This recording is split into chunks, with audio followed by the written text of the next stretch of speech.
Érase una vez 25 soldaditos de plomo, todos hermanos, ya que los habían fundido de la misma vieja cuchara. Armas al hombro y la mirada al frente, con sus bonitas guerreras rojas y sus pantalones azules. Lo primero que oyeron en este mundo, cuando se levantó la tapa de la caja en que venían, fue el grito «¡Soldaditos de plomo!», que había dado un niño pequeño batiendo palmas, pues se los habían regalado por su cumpleaños. Enseguida los puso de pie sobre la mesa. Cada soldadito era un vivo retrato de los otros. Solo uno era un poco diferente a los demás. Tenía una sola pierna, porque había sido el último en ser fundido y no quedó plomo suficiente para terminarlo. Aún así, se mantenía tan firme sobre su única pierna como los otros sobre las dos. Y es de este soldadito precisamente de quien trata esta historia. En la mesa donde el niño los había alineado, había otros muchos juguetes, pero el que más llamaba la atención era un magnífico castillo de papel. Por sus ventanitas se podían ver los salones que tenía en su interior.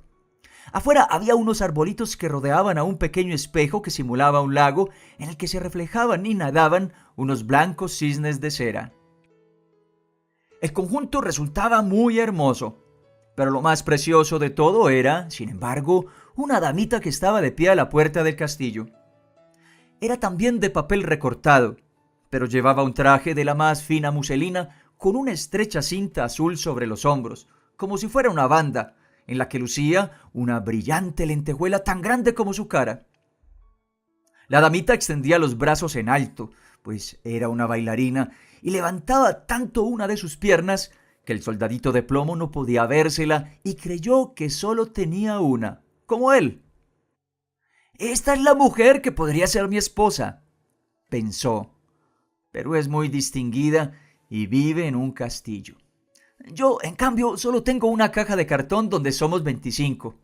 No es lugar para ella. A pesar de todo, voy a intentar conocerla». Y se tendió todo lo largo que era detrás de una caja de rapé que había en la mesa. Desde allí podría contemplar a gusto a la elegante damita que continuaba sobre una sola pierna sin perder el equilibrio. Cuando se hizo de noche, a los otros soldaditos de plomo lo recogieron en su caja y los habitantes de la casa se fueron a la cama. En ese momento, los juguetes comenzaron sus juegos, haciendo visitas, luchando entre ellos, bailando. Los soldaditos de plomo armaban ruido en la caja porque querían salir, pero no podían levantar la tapa. El cascanueces daba saltos mortales y el pizarrín se divertía pintarrajeando en la pizarra. Tanto ruido hicieron los juguetes que el canario se despertó y comenzó a cantar hasta en verso. Los únicos que no se movieron siquiera fueron el soldadito de plomo y la pequeña bailarina. Ella se mantenía erguida de puntillas y con los brazos en alto.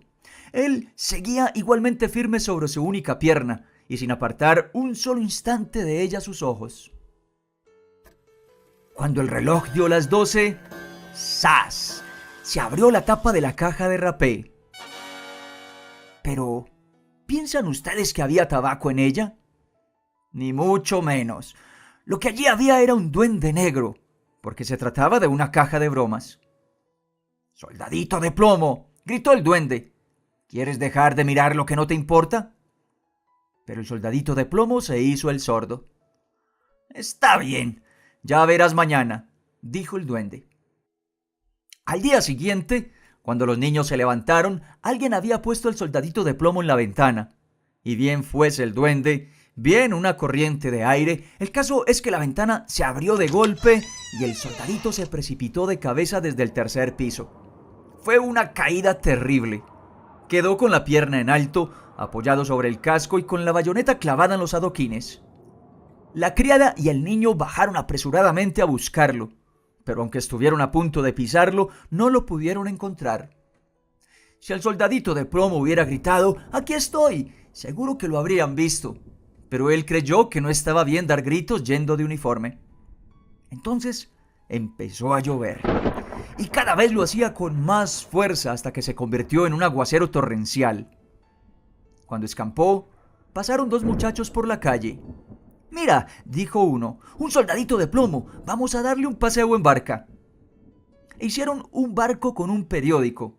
Pusieron en él al soldadito de plomo, que se fue navegando arroyo abajo mientras los dos muchachos corrían a su lado dando palmadas.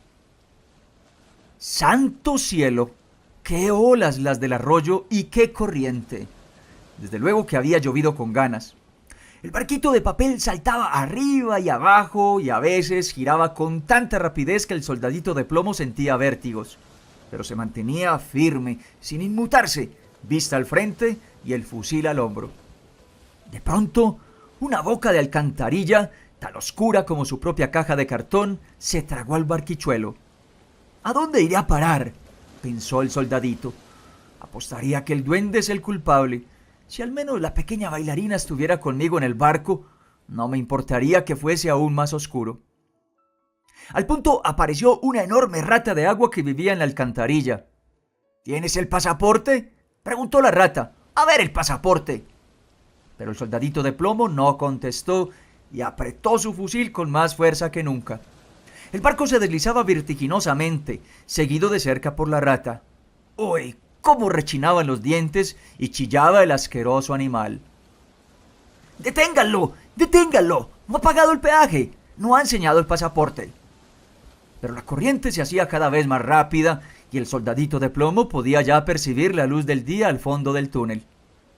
Pero a la vez escuchó un sonido atronador, capaz de horrorizar al más pintado. Imagínense, al acabar la alcantarilla, la cloaca desembocaba en un gran canal. Aquello era tan peligroso para el soldadito de plomo como para nosotros arriesgarnos a navegar por una gran catarata. Por entonces estaba ya tan cerca que no podía detenerse. El barco iba como una bala. El pobre soldadito de plomo se mantuvo tan firme como pudo. Nadie diría nunca de él que había pestañeado siquiera. El barco dio 3 o 4 vueltas, llenándose de agua hasta el borde. Estaba a punto de zozobrar. Al soldadito le llegaba el agua al cuello y el barquito se hundía más y más. El papel, de tan empapado como estaba, comenzaba a deshacerse, hasta que el agua se cerró sobre la cabeza del soldadito de plomo, mientras que pensaba en la encantadora bailarina a la que no vería ya nunca más, y una antigua canción resonó en sus oídos. Adelante, valiente guerrero, que la muerte será tu laurel. En aquel momento, el papel acabó de rasgarse y el soldadito se hundió, pero justo entonces se lo tragó un gran pez. ¡Oh! ¡Qué oscuridad había allí dentro! Era peor aún que en la alcantarilla, y además más estrecho e incómodo. Pero el soldadito de plomo se mantuvo firme, siempre con su fusil al hombro, tendido cuán largo era. El pez se agitaba, haciendo las más extrañas contorsiones y dando unas vueltas terribles.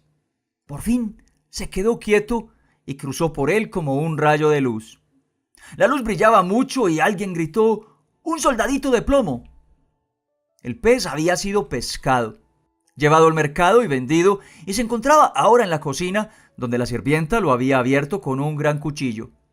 Cogió con 2 dedos al soldadito por la cintura y lo llevó a la sala, donde todos querían ver aquel personaje tan importante que había viajado dentro de la barriga de un pez. Pero el soldadito no estaba orgulloso de aquello. Lo pusieron de pie sobre la mesa y allí, en fin, las cosas que pasan. El soldadito de plomo se encontraba en el mismo salón donde había estado antes. Vio a los niños, los mismos juguetes sobre la mesa y el mismo precioso castillo con la encantadora y pequeña bailarina que se mantenía todavía sobre una sola pierna y la otra en el aire.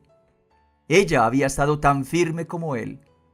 Esto emocionó tanto al soldadito que estuvo a punto de llorar lágrimas de plomo, pero no lo hizo porque no habría estado bien que un soldado llorase.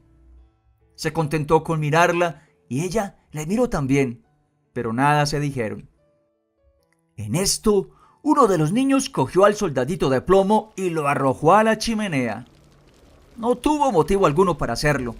Era, por supuesto, el duende de la caja el que tenía la culpa. El soldadito de plomo se puso incandescente. Sintió un calor terrible, aunque no supo si era a causa del fuego o del amor. Perdió todos sus colores sin que nadie pudiese decir si le había ocurrido durante el viaje o a causa de sus sufrimientos. Miró a la bailarina y ella lo miró. El soldadito sintió que se fundía, pero continuó firme con su fusil al hombro. Entonces se abrió una puerta y la corriente de aire se llevó a la bailarina, que voló como una sílfide para caer en la chimenea junto al soldadito de plomo. Se produjo una llamarada y se consumió. Poco después el soldadito de plomo se acabó de fundir, y cuando a la mañana siguiente la sirvienta removió las cenizas, lo encontró en forma de un pequeño corazón de plomo. Pero de la bailarina solo quedaba la lentejuela, ahora negra como el carbón.